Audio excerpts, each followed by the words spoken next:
Hi friends అందరికీ, మీరు ఎప్పుడన్నా కాలీఫ్లవర్ కర్రీ చేసిరా? చేస్తే ఎట్లా చేసిరో కామెంట్ చేయండి.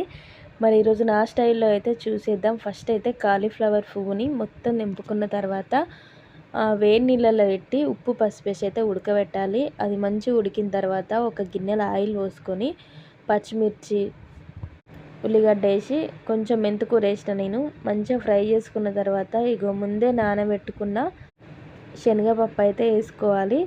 శనగపప్పు వేసుకుంటే చాలా టేస్ట్ ఉంటుందంట కూర. అందుకే అత్తమ్మ చెప్తే ఒకసారి అయితే నేను వేసి ట్రై చేస్తున్నా. తర్వాత అందులోనే పసుపు ఉప్పు అయితే వేసుకోవాలి. టమాటా కూడా వేసుకొని మంచిగా అయితే మగ్గనియాలి సిమ్లో పెట్టుకొని. ఎందుకంటే పప్పు ఉడకాలి కాబట్టి సిమ్లోనే పెట్టాలి మంట అయితే. ఆ తర్వాత మనం ఉడకబెట్టుకున్న కాలీఫ్లవర్ అయితే ఈ రకంగా అయింది. ఇంక తీసి ఆ కూరలో వేసేస్తే అయిపోతుంది. నేనైతే అందులో వేసేస్తున్నా. కర్రీ అయితే ఇట్లా ఉడుకుతుంది మంచిగా. ఇట్లా ఉడికిన తర్వాత ఇవి కూడా తీసి ఆల్రెడీ చల్లగైపోయినాయి అవి అయితే ఇందులో వేసుకొని లాస్ట్లో అయితే కారం వేసుకొని కొత్తిమీర వేసుకుంటే మాత్రం సూపర్ అంటే సూపర్ ఉంటుంది. మీరు ఒకసారి అయితే ట్రై చేయండి ఈ విధంగా.